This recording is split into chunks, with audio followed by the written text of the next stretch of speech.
Beijing, 1900. Foreign soldiers marching through the Forbidden City, a place no Western foot had ever legally stepped. They're looting, drinking from imperial wine cellars, posing for photographs on the dragon throne like tourists. 8 nations, 8 flags, 1 humiliated civilization. Britain, France, Germany, Russia, Japan, the United States, Italy, Austria-Hungary. 8 of the world's most powerful nations ganged up on one country, not to defend themselves, not because China attacked them, because China had the audacity to resist foreign domination. Here's what your history books didn't mention. China wrote down every name, every nation, every humiliation. And for 124 years, they've been keeping score. You've watched this transformation your whole life. When you were doing duck and cover drills during the Cold War, China was still recovering from this invasion. When you watched Nixon shake hands with Mao in '72, China was still poor. Now China is the world's second largest economy, and those 8 nations, let me show you where they ended up. Some lost their empires, some lost their independence. One doesn't even exist anymore. This is the story of 8 invaders and what happened to each of them while China was watching, and waiting, and rising. The year was 1900. The Boxer Rebellion had broken out, Chinese peasants attacking foreign missionaries and diplomats who'd carved up their country for 60 years. Were the Boxers violent? Yes. Were they responding to decades of foreign exploitation? Also yes. Your textbooks only mention the first part. So 8 nations formed an alliance. 50,000 troops invaded. They captured Beijing in August 1900, and then they did what conquerors do. They looted everything they could carry. Contemporary accounts from Western soldiers describe it. Letters home bragging about the treasures they took. Photographs of troops posing with stolen artifacts.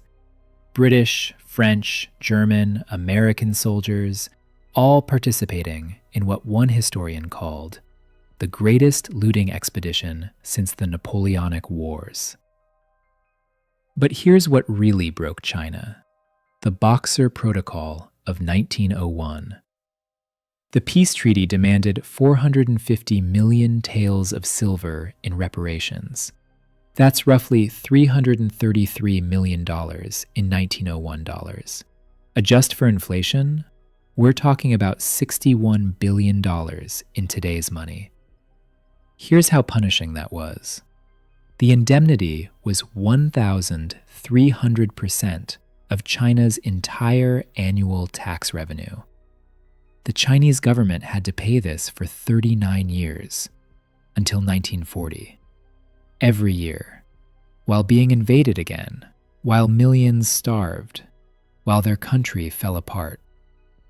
They paid their humiliators until World War II made it impossible. And China never forgot who sat at that table, demanding payment. Let me show you what happened to each of them. Then, the world's superpower, the empire on which the sun never set. Britain was the ringleader. They'd already fought 2 opium wars against China, burned the Summer Palace, taken Hong Kong. In 1900, they were the dominant force in the alliance. British troops led the march into Beijing. British officers divided up the looting districts. British officials drafted the harshest terms of the Boxer Protocol. For Britain, this was just another Tuesday in the empire business. Now, you watched the Hong Kong handover in 1997, the British flag coming down after 156 years. That wasn't just ceremony, that was history reversing itself. Today, Britain has left the European Union and is actively seeking Chinese investment. When the UK wanted to build nuclear power plants, who did they turn to? China. When British universities needed funding, Where did they look? Chinese students paying full tuition. The nation that forced opium on China now sends trade delegations to Beijing, hoping for deals. That's not opinion. That's the Financial Times. Then, France had burned the Summer Palace alongside Britain in 1860. Looted treasures that still sit in French museums today. In 1900, French troops were enthusiastic participants in the occupation. French soldiers sent home letters describing the magnificent objects they'd stolen. Victor Hugo, yes, the author, wrote a letter condemning it. He called Britain and France two bandits who entered a cathedral in Asia and destroyed it. Even some French voices knew it was criminal. Now, France sells Airbus jets to China, billions of dollars in contracts. French luxury brands depend on Chinese consumers. LVMH, Hermès, Chanel. Their profit margins live and die by Chinese demand. In 2019, France invited China to help rebuild Notre Dame. Think about that irony. The nation that burned China's palace asked China for help rebuilding its cathedral. The treasures France looted? China's been asking for them back. France keeps saying no. But the power dynamic? Completely reversed. Then, Germany was aggressive and ambitious in 1900. They'd seized Qingdao and the entire Shandong province in 1897, just 3 years before the invasion. Kaiser Wilhelm II gave his troops a speech before they deployed. Make the Chinese fear German power for 1,000 years. German soldiers were notorious during the occupation. Contemporary accounts describe systematic looting and violence. Germany wanted to prove it belonged among the great colonial powers. Now, Germany's entire automotive industry depends on China. Volkswagen sells more cars in China than anywhere else. BMW, Mercedes-Benz, Porsche, their largest market is Chinese. When German companies criticized Chinese policy, Beijing reminded them who buys their products. The German government has had to balance human rights rhetoric with economic reality. And economic reality wins. The nation that wanted China to fear it for 1,000 years now needs China to buy its cars. Then, Russia was the greediest of the 8. While other nations wanted trade concessions, Russia wanted territory. They used the Boxer Rebellion as an excuse to occupy all of Manchuria, and they didn't want to leave. Russia took more Chinese territory than any other power in the 19th century. Vladivostok, that was Chinese land. The border treaties Russia forced on the Qing dynasty carved off territories the size of Western Europe.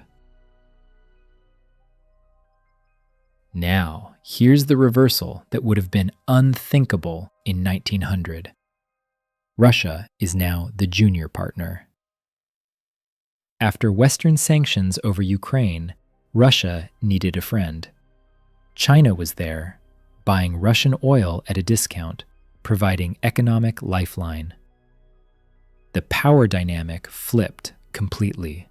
When Putin meets Xi, pay attention to the body language. Watch who waits for whom. Watch who needs the deal more. The bear that once threatened to swallow Manchuria now depends on the dragon to survive Western pressure. Then, Japan was the newcomer proving itself. They'd only modernized 30 years earlier, and defeating China in 1895 announced their arrival. In 1900, Japan sent the largest contingent, 20,000 troops. But 1900 was just the preview. Japan would invade again in 1931, occupy Manchuria, launch full-scale war in 1937. commit atrocities at Nanjing that killed 200,000 to 300,000 Chinese civilians. Of all 8 nations, Japan inflicted the deepest wounds. Now, you've watched Japan's trajectory. In the 1980s, Japan was going to overtake America. Remember those predictions? Japanese companies buying Rockefeller Center, panic about Japanese economic dominance. Then came the bubble burst. 3 lost decades. Stagnation. Deflation. Meanwhile, China's GDP surpassed Japan's in 2010.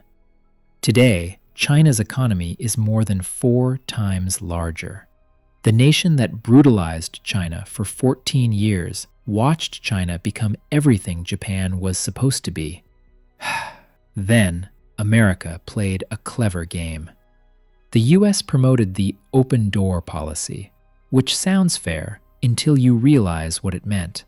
All foreign powers should have equal access to exploit China. Not freedom for China, equal opportunity exploitation. American troops participated in the occupation. American diplomats signed the Boxer Protocol. American companies profited from the concession system.